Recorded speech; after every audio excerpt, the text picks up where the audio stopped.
Koran, and this is my growing friend.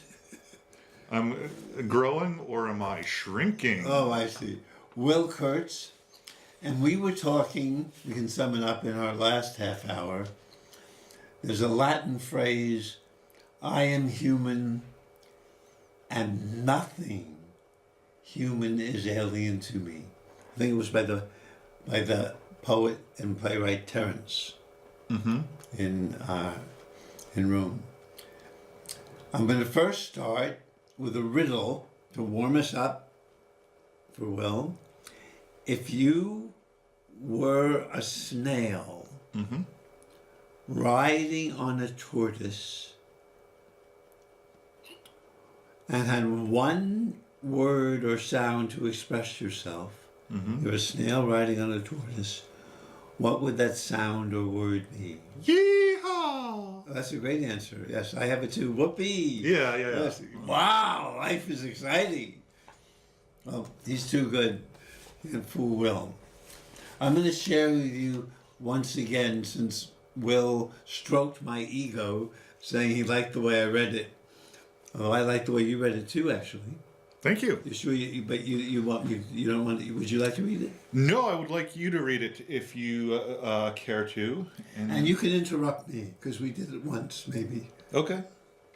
This is "Call Me by My True Names." Wonder what that? Maybe I'll interrupt me too. What does that mean? Call me by my true names? Yeah. Yes, go ahead. Well, I mean, knowing how the poem goes, where he identifies with every bit of nature and humanity. Yeah. I think we kind of know where it's leading, right? So my true names are, you name it, that's me. Yeah. So you basically have to just the whole alphabet, right? Yes, the whole alphabet. It's by Thich Nhat, who's a great. He was one of the Vietnamese monks who protested the Vietnam War. Oh, okay. And since then, he's created a community in France. He sometimes comes here. Has many people follow him. So he's still alive. He's still alive. He's getting older now. And I don't understand this beginning either. Do not say that I'll depart tomorrow, because even today I still arrive. What on earth does that mean? Do not say that I'll depart tomorrow, because even today I still arrive. Well, it's saying I'll depart tomorrow, is that I find that somewhat referential of mortality and death in the future. Because even today I still arrive. I'm still getting here. It's the constant rebirth, right? Yep, I'm still getting. Look deeply at exactly what you're saying. I arrive in every second to be a bud on a spring branch. That would be nice if I could feel that. Yes. Yes. Yep. Yeah. A bud growing out of a branch. Yes, sure. It's a spring. I mean, we can feel like we're budding. Yeah. And we're like the bud, and maybe we can, and we can identify with the bud, and maybe feel we are what we see and experience. Maybe. Yeah. Why not just?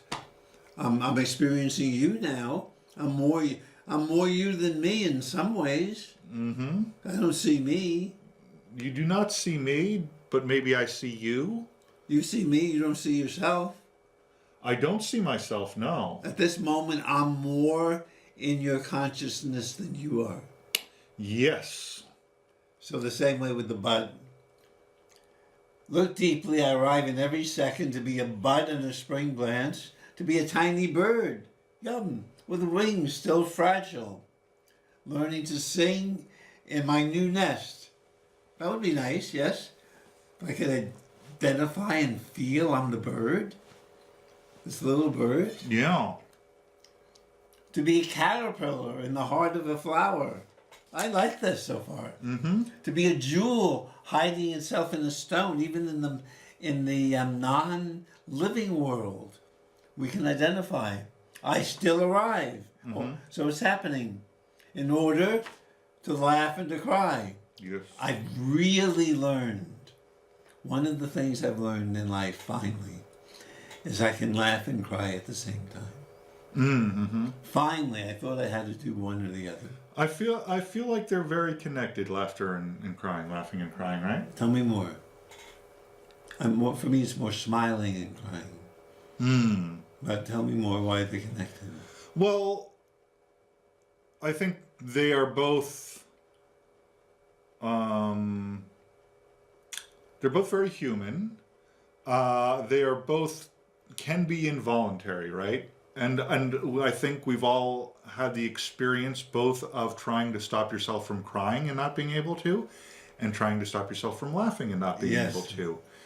Well, they're really connected. Sometimes you cry for happiness, yes? Yeah, sure, yeah. I cry. I cry emotionally. I cry. I don't often cry about things in my own life, although I have, and probably part of that is fortune. That I've had the good fortune of, not having a lot of things go so terribly in my life. I'm sure that when such a time comes that I, lose a parent or a sibling. But I don't know. We'll see when it happens, right? I guess. But I think I cry sort of a lot of times I think there's laughter and crying are a little interchangeable to me when it comes to art. Like when it comes to a movie, right? Or sometimes I'll because something happens in the movie that I appreciate very much, just sort of artistically how they did it, or that it kind of overwhelms me. And sometimes I'll laugh in sort of in and sometimes I'll cry, and I don't. It's like when I was a kid once, young, 7 maybe 6, I think younger, 5 or 6. I was playing with my friends in their yard, and we came across a dead Boyd. I call them Boyds because I'm from the old school. We came across a dead bird, and we did this thing where we held hands around it, and my older friend, his name was Michael, and he said a prayer for the bird, like kind of like a funeral type thing, like he gave the bird a little wake, and we all kind of put our heads down like that, as kids do. And then I remember later on that day, I just got, and this I think happened to me as a kid. Maybe it doesn't happen as much anymore, but I just kind of get like giggle fits, where I could, or just, and it wouldn't be really triggered by anything at all. I'd just be laughing at the fact that I was laughing and I couldn't stop laughing, So I got into like sort of this laughing fit a little later in the day. And I remember my mom saying, like, what are you, laughing at? Stop, you're turning blue, get some air, stop laughing. Like, she was actually concerned. And then it came back to me, the dead bird. And then the laughter just turned to crying. And then I just was like hysterical in tears, just crying, that full body convulsing crying thing. I don't know. So they're kind of the same. I think laughing and crying are kind of the same. Wow. Anything more you make of it? It's a great experience. Oh. Well, thank you for that. I arrive every second in order to laugh and cry, in order to fear and hope. Oh, I'd love if those would go together too. Fear and hope, absolutely. So I don't have to be afraid of fear.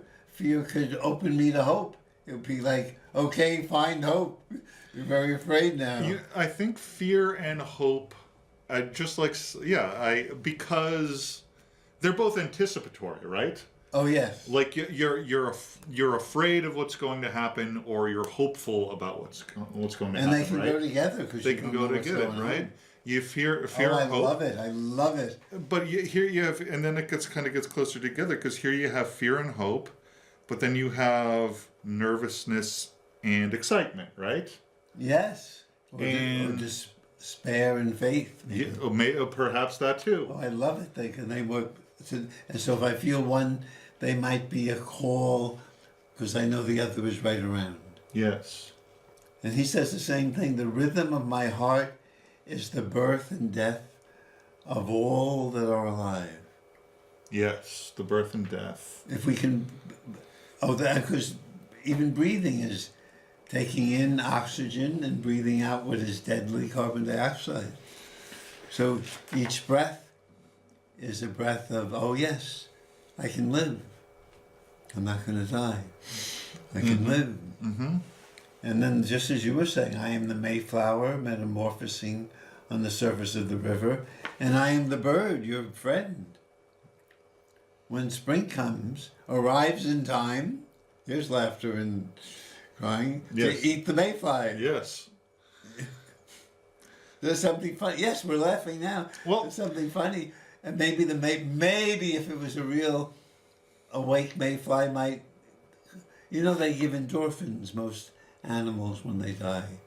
There's an endorphin that goes off Is that in right? the body. Makes them like a meat tenderizer. It makes them tenderer too. When a rabbit's in the mouth of a lion and knows it can't struggle successfully anymore, Yeah. it relaxes Yeah. Yeah. And you see that and and gets a little oxytocin.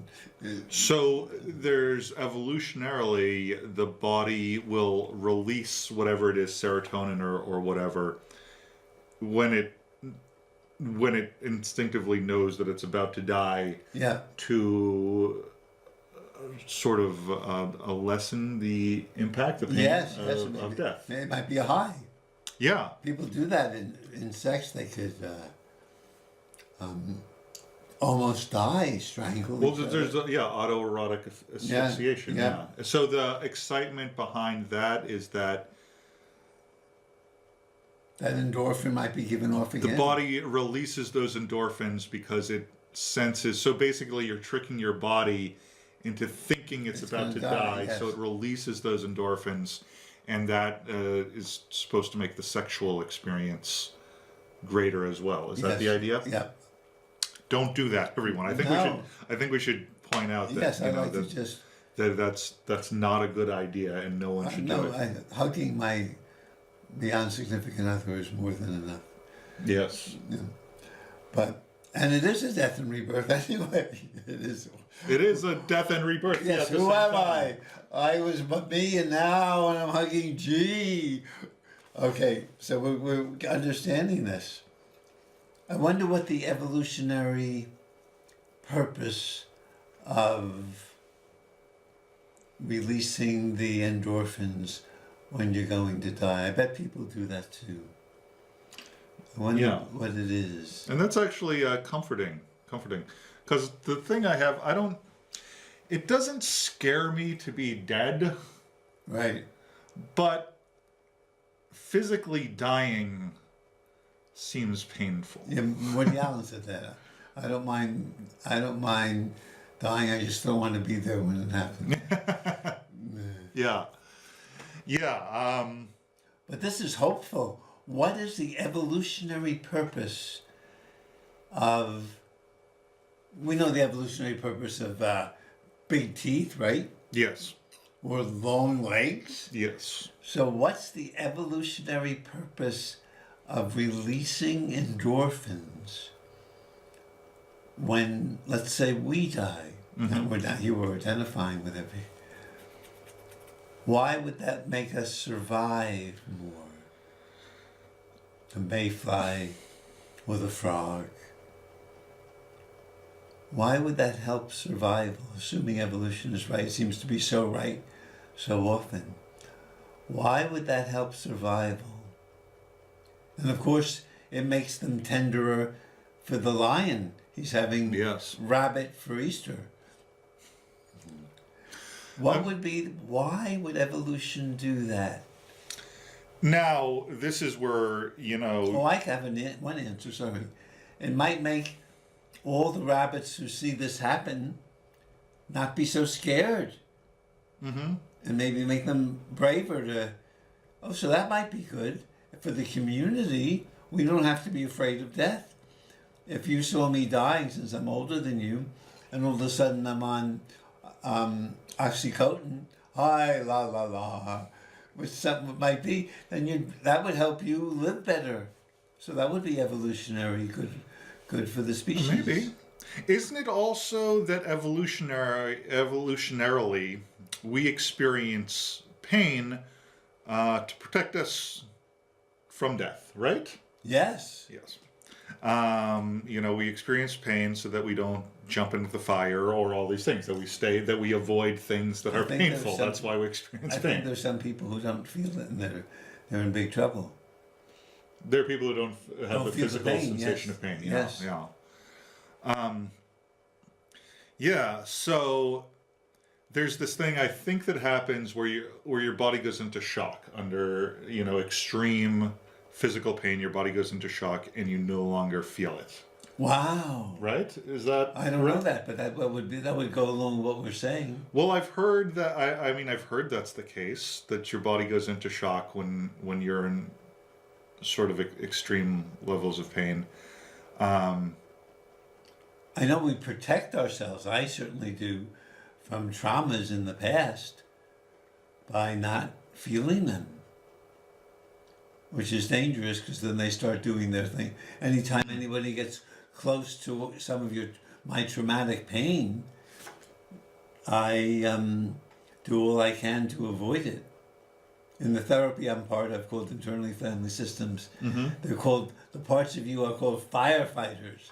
Hey, you're getting close to great pain and drama. Let's do what we can to change the situation quickly. Read a book. Talk about empathizing with everybody in the world, but don't feel it. Yeah. I certainly have that. Yeah. It's a reflex, right? Yes. I have that. Well, I remember not necessarily, it's maybe a painful memory in the past, or maybe just a memory that I now find embarrassing and I don't want to think about it. And I have a reflex where I'll actually physically kind of jolt my head and immediately think of something else. Always look. You know what the most popular funeral song is? Always Look on the Bright Side of Life by Eric Idle. Yeah. Popular funeral song. Well, we're understanding this. We might not get to the end, but we might not get to the part you don't like. I am the frog swimming happily in the clear pond. I am the grass snake who, approaching in silence, feeds itself on the frog. And in some ways it all could be. It's all part of it. In one great, you'd love it. Yeah, I'm not sure you've seen it. It's called The Fantastics, a musical comedy. I have not seen it. I'm familiar with it. So they had two fathers living next door to one another. Mm-hmm. One had a 15-year-old son, one had a 15-year-old daughter, and they wanted the son and daughter to marry each other. So they figured out a surefire strategy to get them to marry, which was, another riddle for you, guaranteed to get them to marry each other. They forbid it. Yes. Yes. Do not talk to Will. Yeah. Under no circumstance have anything to do with him. Yeah. And then don't talk to Nancy. So they got married. And before they got married, the father sent the daughter to really make her even long for Will even more around the world. Mm. You've seen him. I saw you touch him and say hello. Around the world you go. Which of course will guarantee even more passionate marriage. And she was given a pair of eyeglasses, which you have on now. And when she looked through the eyeglasses, even though she saw someone being tortured, she would see the beauty of the knife, the lovely color of the blood, the power of the screams, and not feel any pain. It would just see it aesthetically, as if it's a movie. And when she took the glasses off, then she felt the pain. Mm-hmm. There's a song lyric that goes, "I feel the pain of everyone, and later I feel nothing," Yes. which has always kind of stuck with me. I identify with that. Oh, you understand that? So because Could you sing that for us? Would you mind? it goes like, "I feel the pain of everyone, and later I feel nothing." That's great. Yeah. Because I think you've summed up the story of my life. Thank you. Yeah, and I've always, because sometimes I just feel so detached, No. and other times I just feel like it is the weight of the world, as they say. I feel it's all just washing over me. Everything, it's completely overwhelming. And then we can feel nothing. And then you feel nothing later. Well, which is what this poem is about. Could we bear? I once told someone, "I feel your pain," ouch, and they didn't like that. They didn't like that they were walking around making other people feel pain. So it would have been kinder to say, "I understand what you're going through," and maybe have a homeopathic, tiny, you know what a homeopathic does? They take some medicine and they put like a gallon of water over just a drop, an eyedropper. Then they take that gallon of water and take an eyedropper of that and put it in another gallon of water, and they give you from that new gallon, and they might do it a few times, they give you an eyedrop of water for your ailment. And this claim is that it sometimes works. So maybe we can just homeopathically and be empathetic. So maybe not feeling like we're the rapist. That would be hard, but having some, which you were, I think, hinting at, having some sense of what it would be like to be that pirate. Yeah. You know what? Maybe I'm coming around to you a little bit here.